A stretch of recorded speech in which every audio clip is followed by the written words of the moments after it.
like I said, we're sitting there playing cards last night, and I'd never thought about it before. But I've got this dining room table. You've seen it. It's fucking huge, and it's this black glass top table. And my buddy's there. He's like, you have the greatest table on earth for doing Coke off of. It's an amazing Coke table. It's like, this would be the greatest party ever. You just put one long line of Coke down each side, and two people race to see who can get to the end of the line first. What? Why? Coke Wars.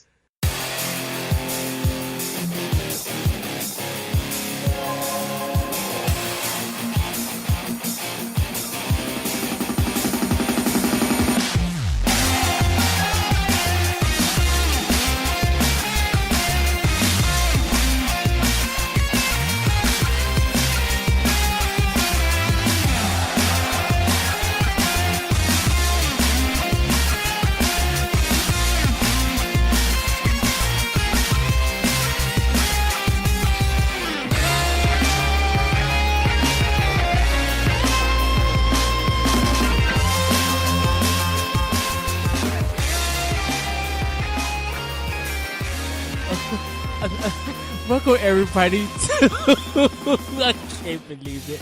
Hello everybody, welcome to World 11 Podcast. I am your host this evening, Mr. Eddie V, the Chocolate Thunder with Wonder. And joining me, I can't believe this man right here, but I love him so much.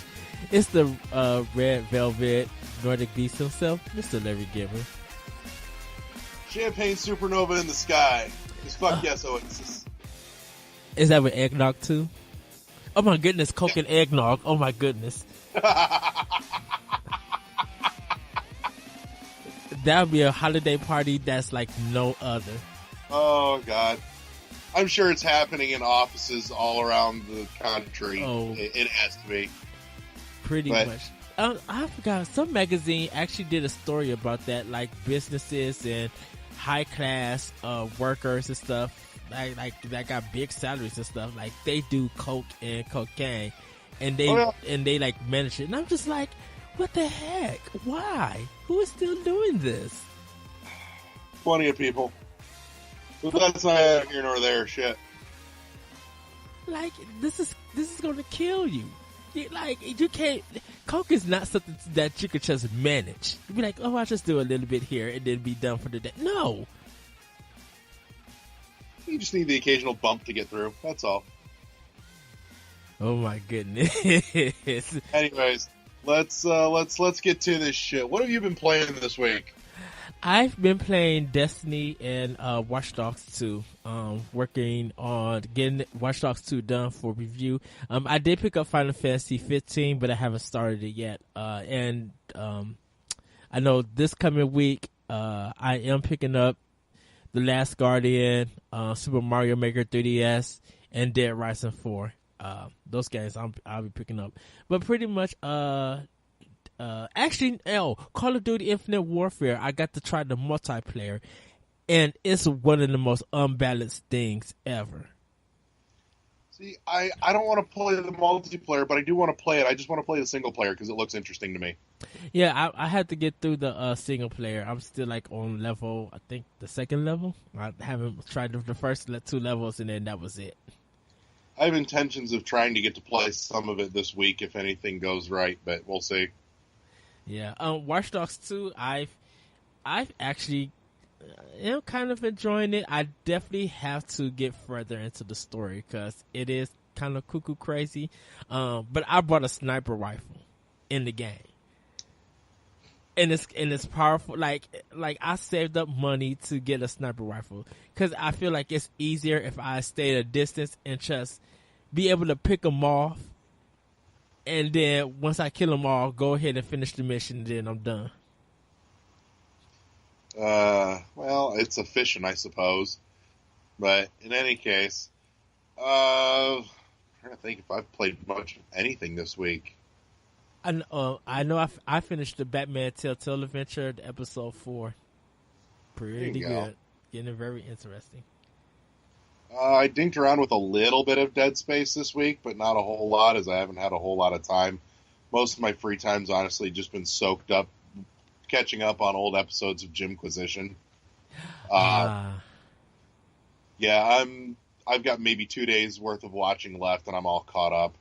Um, Other than that, I know I posted up on the Facebook page. I've got a huge fucking backlog of shit. I've been buying up boatloads of games and not having nearly enough time to finish them all. So I'm on kind of a buying hiatus for a couple of months, and I'm just gonna try and plow through as much backlog as humanly possible in the next few months. Which means I also have to avoid the temptation to go back and play other games that I've already played and just want to play again.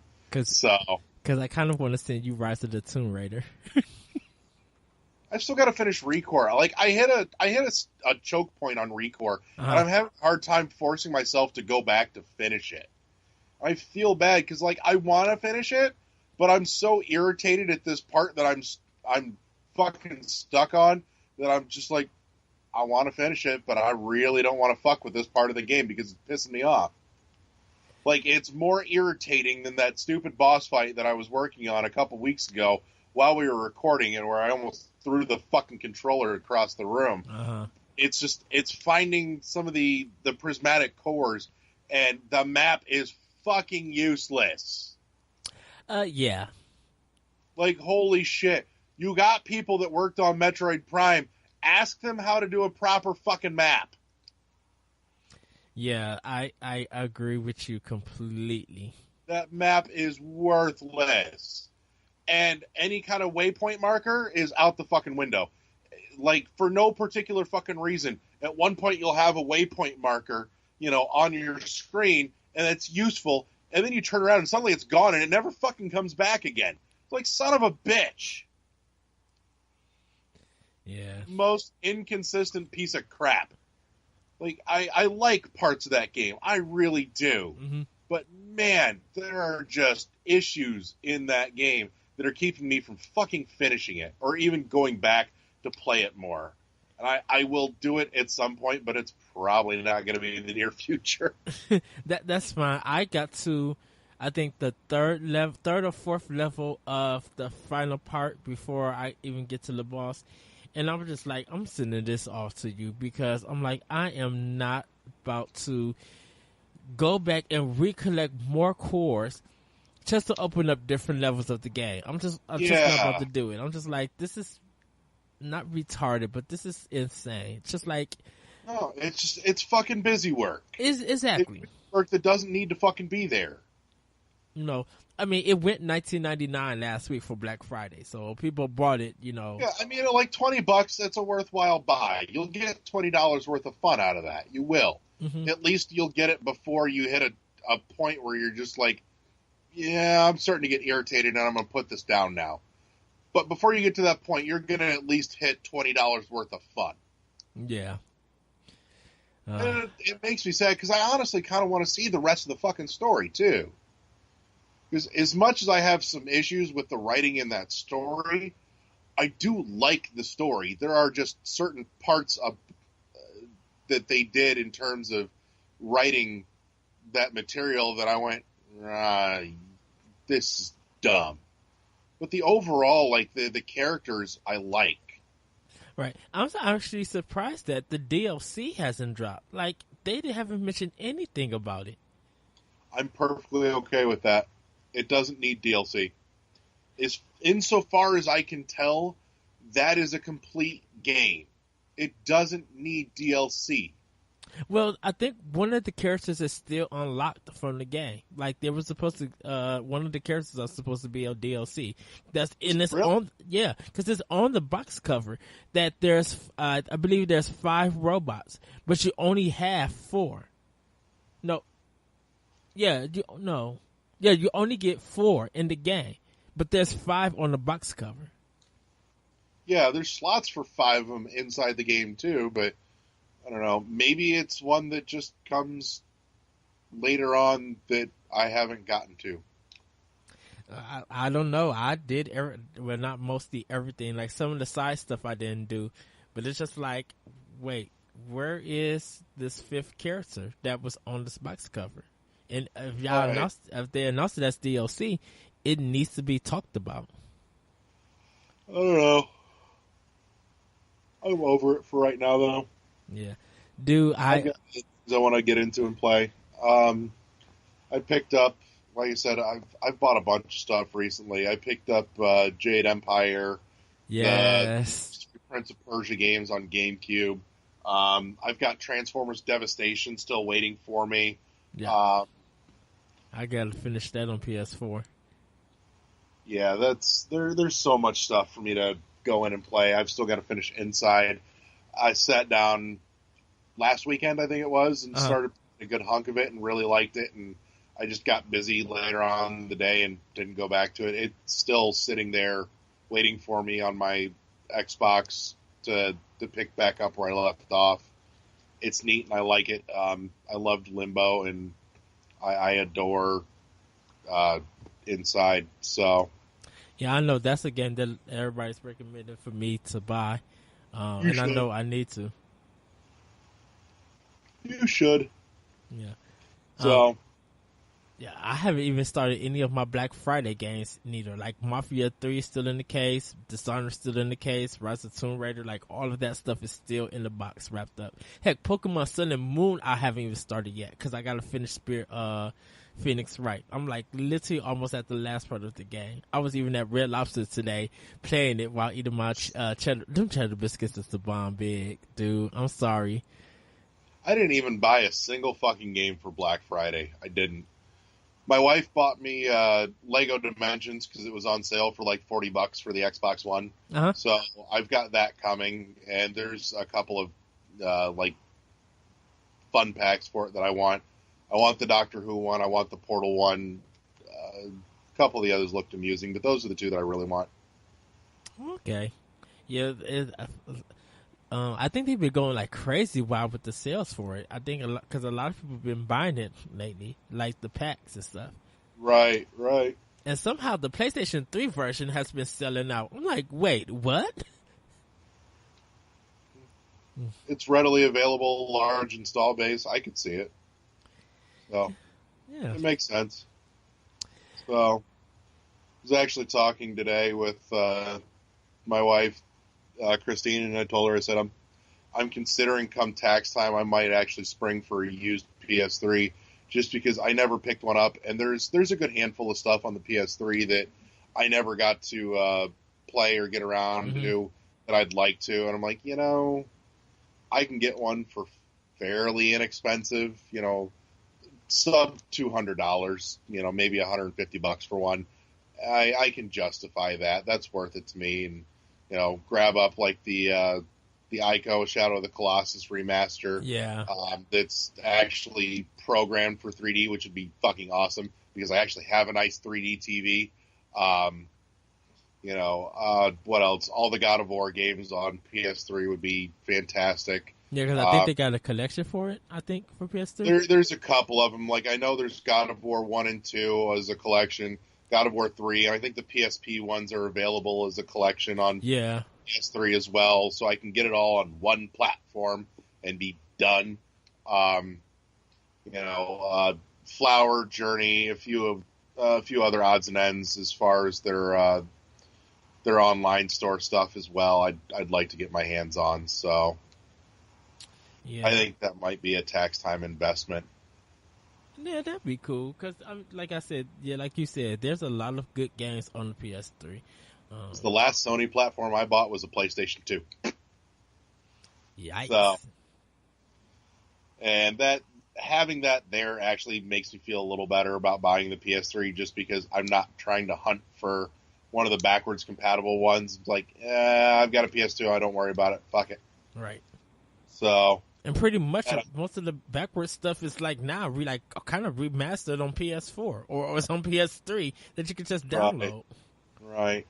I still have no real compulsion to play like Uncharted. I don't give two shits about it, but I know that's a big driver for Sony, but it never seemed to grab me. And maybe when I actually have a PS3, I'll look at it and go, that's cheap enough. I'll fuck around with it and find out that I like it. But I didn't see any major draw in it for me personally. There's other more artsy shit for PS3 that I'd rather play. I really wanted you kind of to play Heavy Rain if you get a chance. I might. If I find it cheap enough, I might. Or if not, I'll just mail it to you as usual. Just be like, yeah, you need to play this. Dang, Eddie, you sent me like 5 packages. Well, you need to play this game too. So, but yeah, that's what's been going on. It's more, this week has been more of me looking at it going, things I'm going to play as soon as I have time. Yes. And once I finish Watch Dogs 2, oh goodness, because I have to finish that game before The Last Guardian, because I'm getting that one Friday, and I'm just like, I need to finish this game, have it written up, be ready to get through, turn in the review, and then be like, okay, I could do Final Fantasy 15 if you want me to, and Dishonored 2, but I'm like, I quickly got to get through The Last Guardian, because I've been waiting for this game ever since they showed it, and the only problem that I have with it right now is the box art. The box art for The Last Guardian looks terrible. It looks like a GameStop game box art. Like they photocopy a picture of it, put it in a square, and then threw it on the box. I'm like, this is cheap. Oh well, it is what it is. Yeah. But everybody, we're going to get into the main topic of the show, and that's the 2016 The Game Awards. Yeah. I mean, the lame awards. Yeah, that show was very disappointing. I mean, it was good at some parts, but overall, it was just, I hate the fact that they said, well, we want to represent all games and all. I'm like, no, what you did was you did 2 games from May, Overwatch, and then pretty much whatever you felt like doing as musical performances, because I didn't watch none of them. The musical performances had exactly zero interest for me, save for maybe the Doom performance. And I'm not even a Doom fan. Mm-hmm. It's not my cup of tea. I get it. I can appreciate it. It's just not my thing to play. But the performance of the Doom stuff was actually pretty cool. But, like, fucking Run the Jewels, first and foremost, who the fuck is Run the Jewels? That's the name of the band, or Killer I Mike. get that much. Why are they relevant here? Because they were in Gears of War as characters for the multiplayer. Jesus Christ. And I think they're about to come out. I think they have an album out right now at the time of this recording. No, that was just dumb to me. I don't even understand. Like, I can understand them having Mega Ran doing a performance, because I'm like, okay, he does video game raps, like, and he's really good at what he does. He has a lot of good albums and mixtapes out, and so he knows gaming. So he would have been a perfect fit for the Game Awards. But I'm like, Run the Jewels, I'm like, no, you only put them here because they was a guest appearance in Gears of War 4 for multiplayer at that. Like, bring on, like, the fucking mini bosses or something. Yes. Do something awesome. But that shit was just dumb. That aside, and I know you want to really enjoyed last year's show. I did, as well as the year before. But this year just felt lackluster in so many ways. Like the previews of stuff coming up, save for 2 things, just didn't grab me. You know, Breath of the Wild, I'm enjoying what I'm seeing, but I'm still going, I want to see, tell me what the fucking story is. What is the fucking premise? You know? So I'm kind of soaking in going, that's neat. I see a little more of it now. I still don't know what the fuck it's about, but I see more of it, and it's still pretty. I'm still going to play it, but in any case, the other one, the big one for me personally, was holy shit, Spectre Knight. Yes. Yes. So that was the big deal to me. You know, I'm not surprised by the announcement so much as, you know, given the fact that they've said before that they want to, you know, build out a campaign for every one of the boss knights. Mm-hmm. And so but it was nice to see it announced and to know that it's coming as soon as it is. Here in the next few months, come spring. I was watching the trailer, and it looks like a whole new game. Yeah, it's not like Plague Knight where it was a rerun through all the stages of Shovel Knight, just as Plague Knight. Spectre Knight, they're saying, is a prequel that deals with the forming of the Order of No Quarter. I wonder, are they going to charge for this one, or is it going to be free? If you go by anything they've said in the past, it sounds like they're putting it out for free. Okay. I mean, I feel like even if they charge, I would pay $9.99 for this. I would literally pay $10 for this. $15 for that, easy. Yeah. I have no qualms. I got more than my money's worth out of. I've already double dipped on Shovel Knight, and there's a good chance I'll end up triple dipping because I want to get it on my Xbox One so I can play the Battletoads stuff. Oh my goodness, I forgot all about that. Yeah, buddy. Oh my goodness. Fucker. So, which reminds me, Rare Replay is on my list of things I need to pick up too, just so I can get my Battletoads fix in. Oh. But in any case, yeah, that was probably the most exciting part of Game Awards for me. The acceptance speech for That Dragon Cancer was very, very heartfelt and very touching to see. All the love in the world to that guy for what he went through. I can't fathom dealing with that. It fucking wrenches my gut. I had a problem with it, and not with the game, and not with the speech. Like, I'm glad that he got this game, and I'm glad he, the speech that he gave. But I'm like, okay, I understand that this is a game for impact. But the other nominees were just like, it felt like the other nominees were thrown in for no particular reason. Because I'm just like, hey, the rest of these games I've never heard of. No one's ever talked about them. No one's ever covered them. And what impact do they have? Because I'm like, I don't remember what the other ones even were. They were like some block building, like just some of the games that was in that category was just like, why is it even here? When no one doesn't really know about it. I mean, I feel like, of course, this is a category that's already been made. Lee from Nerd Overdrive, he told me that, like, because Life is Strange won last year for games that impact. But okay, I can understand how That Dragon Cancer is impactful, but why not just why not just recognize him all by himself and give him an award for a video game that changed? Like some kind of award that only that game could get. Yeah, because they're going to give out an award, they need to, have a category where it competed against something else. I don't know. But I'm just like, arbitrary. Yeah, but I'm just like, any game could be impactful, and because this is a emotional story, not only for the creator and for other gamers or anything like that, but it doesn't need no competition, because there's just a lot of games that came out this year that, if we want to talk about that's impacting, what is it impacting about? Is it impacting you because it's good gameplay? Is it impacting you to actually have a discussion about the things about it?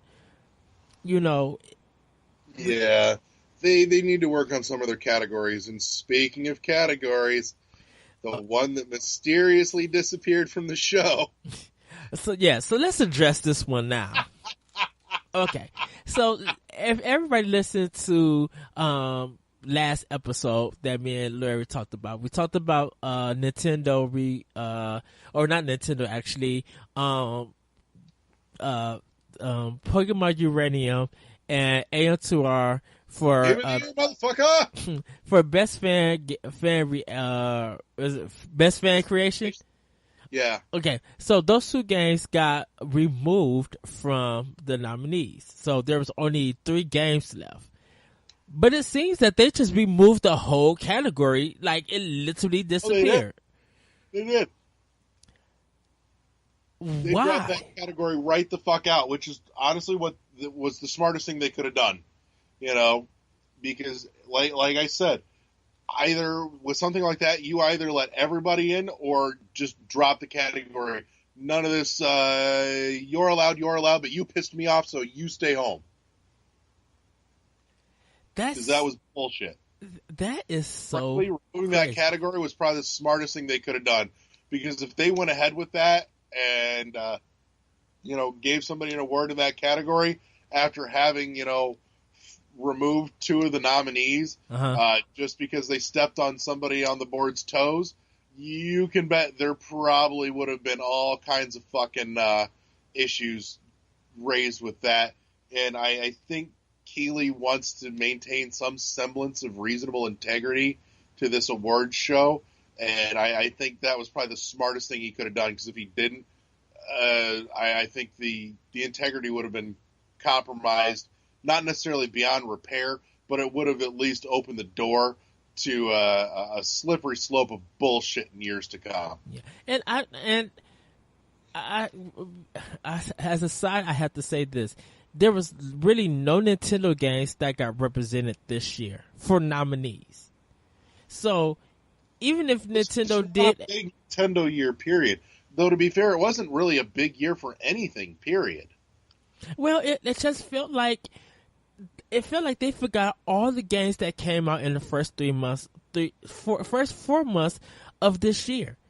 Okay, The Witness got a perfect 10, and everybody was enjoying it. That didn't get no nomination. It wasn't even recognized. Fire Emblem, Birthright and Conquest, so buttloads, and has been talked about as such a good game. Didn't even get recognized. Uncharted 4 got recognized and Doom got recognized. Like, really? Like, the year doesn't start in May. The year starts in January. There's games that came out in the spring quarter that should get recognized and did it. I'm like, you really just gave the awards to Uncharted 4, Overwatch, and whatever else you felt like you wanted to give it to. Just to change it up.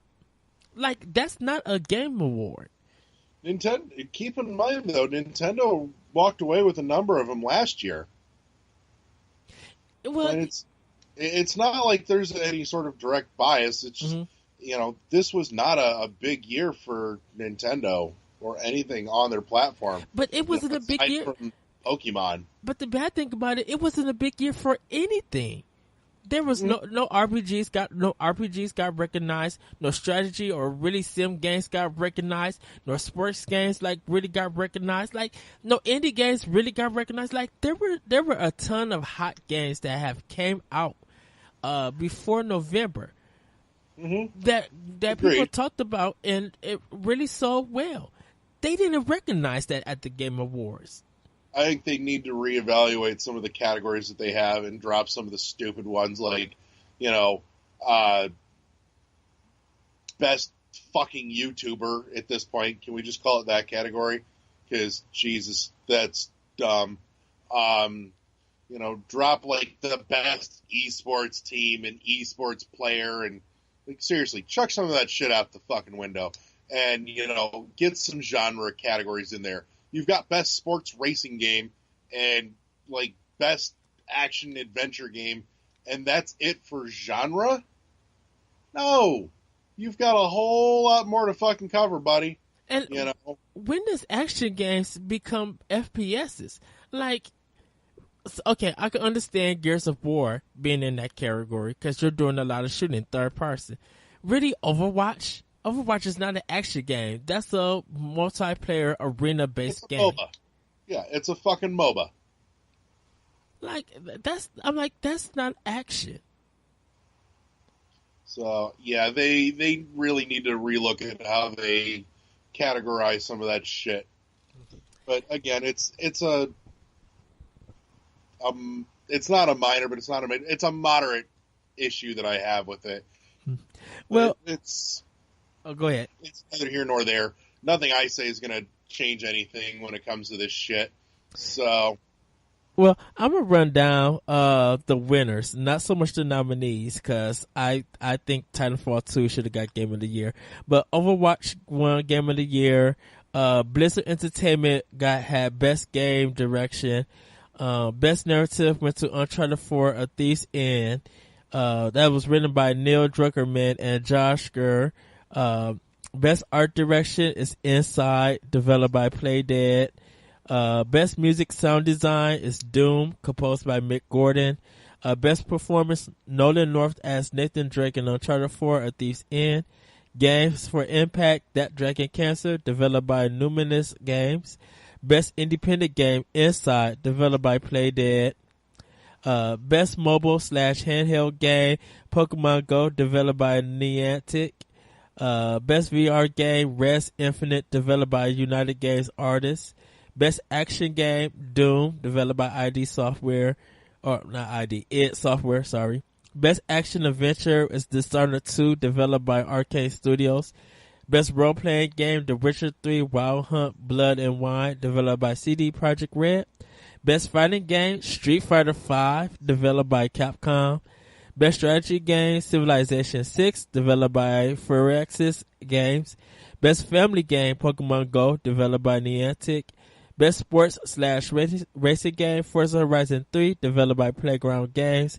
And best multiplayer, Overwatch, developed by Blizzard Entertainment.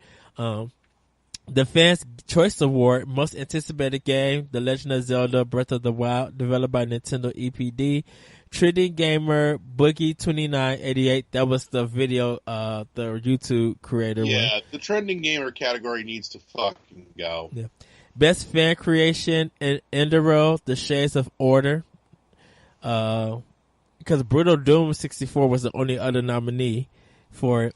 Esports Player of the Year. They actually listed a winner for that category, because I went to look the other day, and I didn't even see a winner listed for that category. I didn't see the category anymore, period. Yeah, they have it on Wikipedia as Enderal, The Shards of Order. I don't remember them ever bringing that up on the show. Me neither. If they did go with that, then fuck them. They are in for a world of fucking trouble. Yeah, they are. Dude, I rewatched the whole Game Awards before we started recording, and to make sure to see if they said anything about it. Nothing.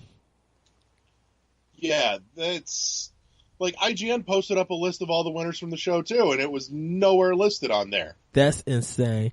Esports Player of the Year, Marcelo, Coldzera, David, SK Gaming, Counter-Strike Global Offensive.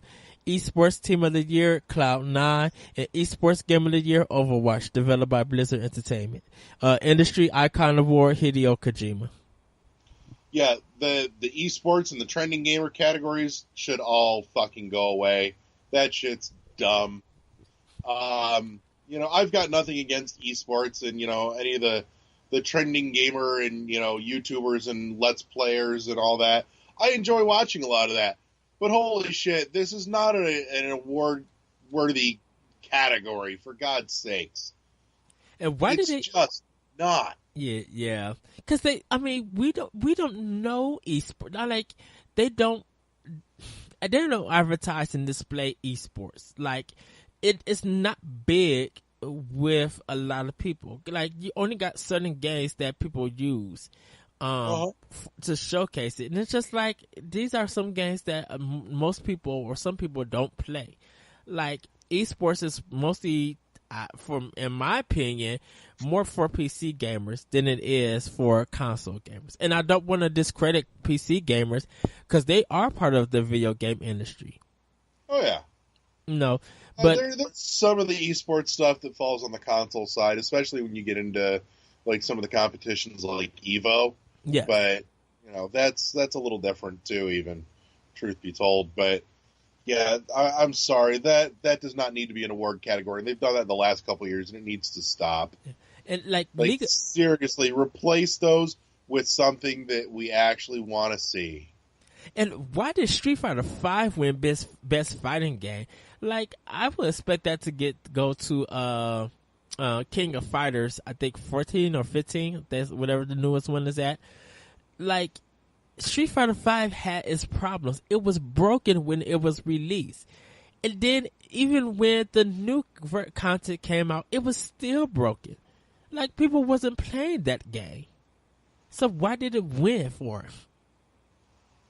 No idea. I can't begin to fathom that, but oh well, neither here nor there. And Um, go ahead. no, I'm I'm out of shit to run my mouth about the awards. I was thoroughly disappointed overall this year, and it just reminded me that this year felt very lacking in general as far as games go. What you think about some of the trailers like Death Stranding?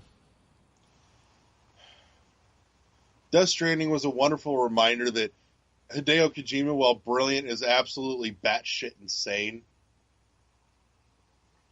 I'm curious to see what it is. I don't think it's going to be something that I have an interest in playing.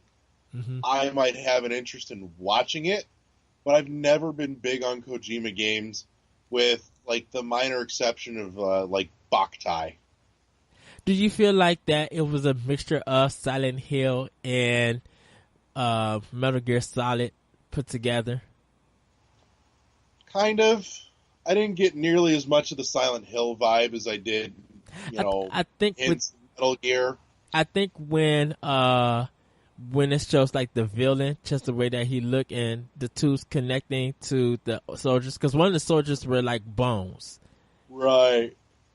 So I'm just like, okay, I see that this game looks like it's going to have a horror thing to it, but it's going to really be espionage. Like, it's going to have that Metal Gear feel to it.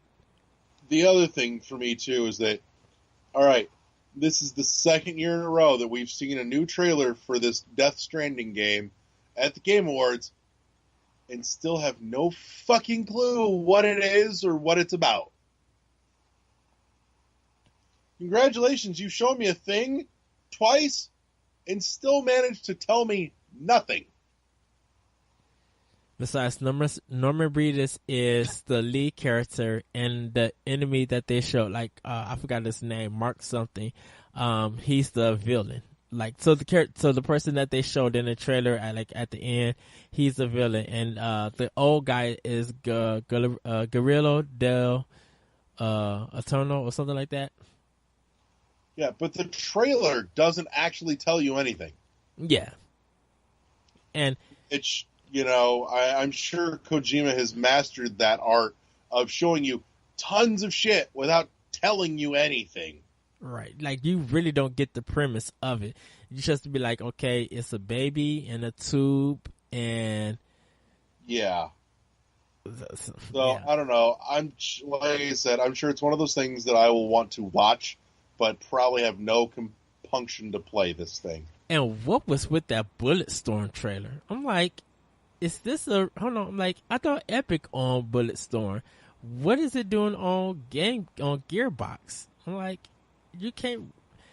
That was the problem that I had with Gearbox. It's just like, we're doing something to support indie developers. So we brought out People Can Fly. People Can Fly is not an indie developer. Like, they're making a high budget, probably. I'm like, you remastered one of their old games and you're releasing it. Like, how is that indie? No idea.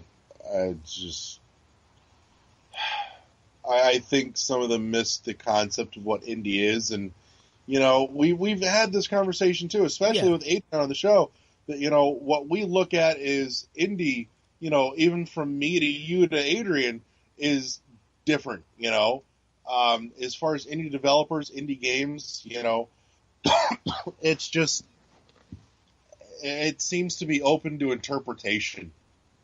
So, maybe it fits their weird definition, whatever the hell that is. I was just upset and confused. I'm just like, this is not indie. I'm like, it's just, I'm like, oh, and you put, what's his name from, oh, dang it. Duke Nukem. You put him in the game. John St. John, yeah. I was just like, no. This is not a good representation of games, of indie. Like, give us a company we've never heard of. Yeah. and bring them out. Fuck's sakes, talk about Cuphead. Heck yeah. Cuphead would have been a great one to traipse out. And I'll have to say this. This was really advertisement for Sony and not much for Blizzard, but pretty much for Sony. Oh, it's plenty of advertisement all the way around, but I don't know. I'm not saying it was. Oh, go ahead. I think I'm out of steam on this topic because I swear I'm just going to keep talking in circles anymore. It was too lackluster. There just was not a lot of meat on the bones, content-wise, this year at the show. You know, like I said, the last 2 years I walked away with looking forward to some really cool shit. This year, Spectre Knight, woo! And that was it. I was done. Yeah, I mean, it wasn't a total disaster, but it was just, it was too long to be mind-numbing. Yeah, a little bit. But, what else? Things coming up. I will be posting pictures, and Eddie will be posting pictures of our respective game collections, and we would love to see yours posted up on our Facebook page.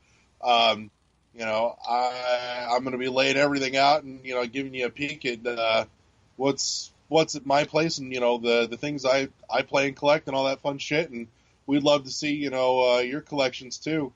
You know, it's a chance to kind of show off and brag and boast a little. And, you know, it's something small, but, you know, something amusing to put up on the Facebook page.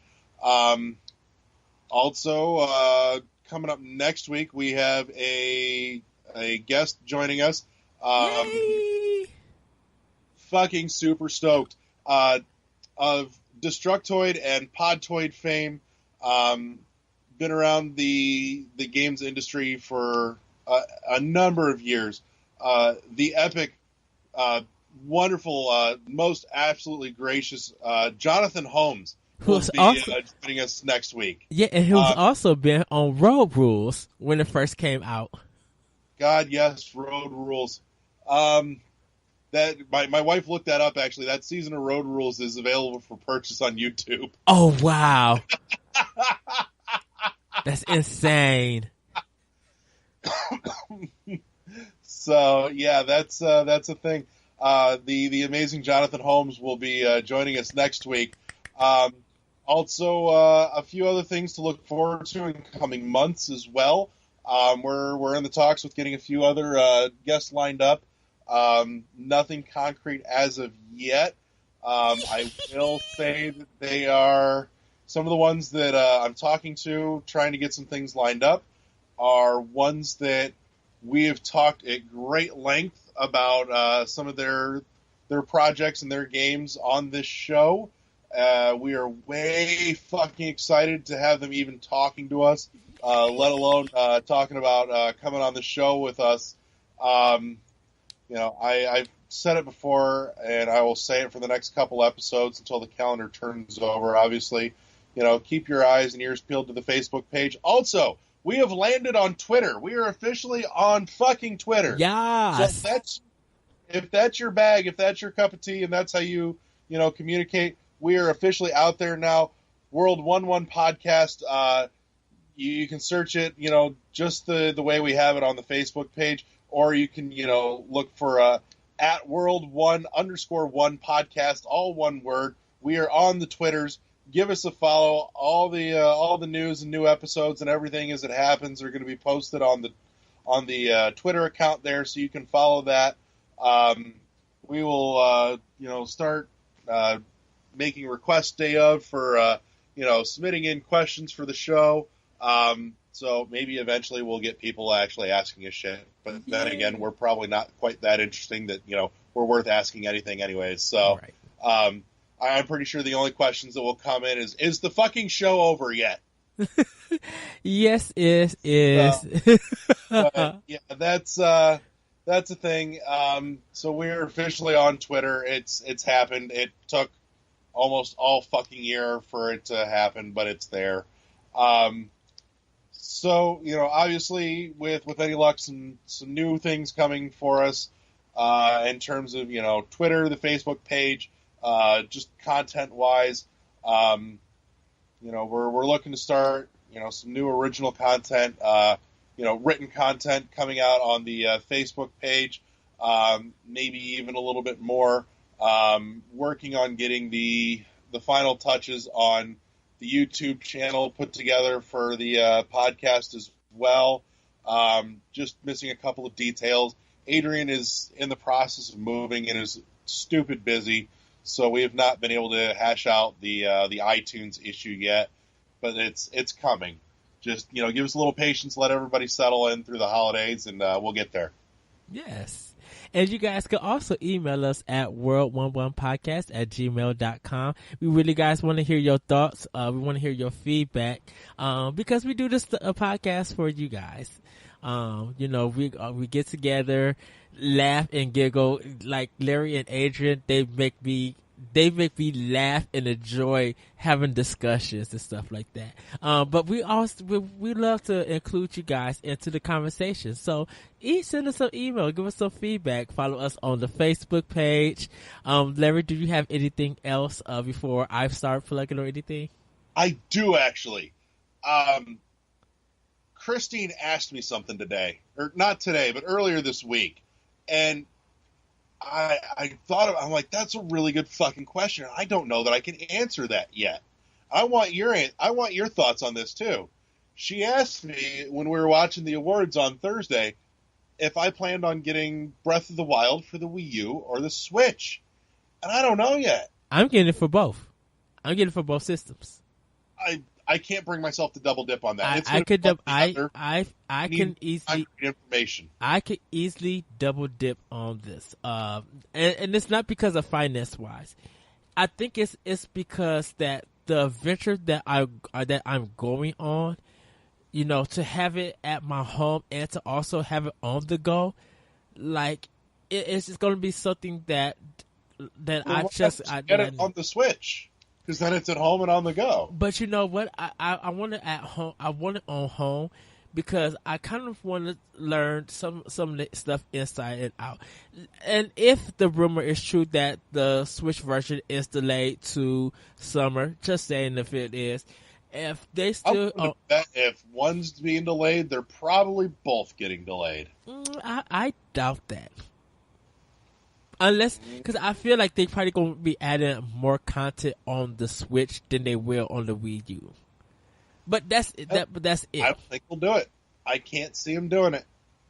Well, I definitely for me, like I want to play it, and if they offer it, because even if I don't get a Switch, at least I have that Zelda game ready to go. So when I do get the Switch, bam, I could get ready to play. But I'm so ready to experience the world, and I just want that soundtrack, the fights I'm going to be in, the adventuring. Like, I need something like this in my life. And regardless on what platform it is, I will buy both copies. Heck, I did it for Rise of the Tomb Raider. I have it on Xbox One and PS4. I have Tomb Raider. That shit. Dude, I have the definitive version of Tomb Raider on my Xbox One and the regular Tomb Raider on my PS3. I have Sleeping Dogs on two systems, so I could double dip. I literally can double dip, and I feel like if it's the same content, whether they running fast or anything, I would love to bring the Switch to work and show people why the system is why the system you have to have it. I would love to show my associate and my store manager, be like, this is the Nintendo Switch, to get a better idea of it. I'm sure there'll be demo stations set up for it too. It was just a passing question. I felt it merited asking, but yeah, plug your shit. Let's call it a fucking night. Oh, yes. You guys can follow me on Twitter at that retro code. You can check out my writings at IGN and at skirmishfrost.com. I got a new podcast episode up for Optional Opinions, so you can check that out on SoundCloud. I have my week 3 and week 4 is coming from Destiny, the 40 days of journey journal. Sorry about that. You can check that out actually on World 11 Facebook page. So come click on that. And I'm getting ready to do the Watch Dogs 2 review once I finish the game. Oh, also I'm on Team Nerd. So Team TEAM, the letter N, capital N, 3RD. I have my Titanfall 2 review up. So do check that out. Do check out the score for that. That game is just so amazing. But that's all I'm actually going to be plugging for right now. And so everybody have a great week. Have a great weekend. And be ready for the next episode. It's going to be explosive. Our very own Larry Giver is hosting. Yay! And when the next one happens, I'm literally taking the weekend off and coming up to Indiana for that. Because we're gonna have King Gyros ready to go at hand after we leave the Pancake House. That's the real beat. So, hopefully, yeah, that's it. That's the show, boys and girls. We will see you next week when we're joined by myself and Eddie V, and with any luck, you'll have internet again, Adrian, and the phenomenal Jonathan Holmes. Yay! So with that, everybody, we are out. Bye. Peace.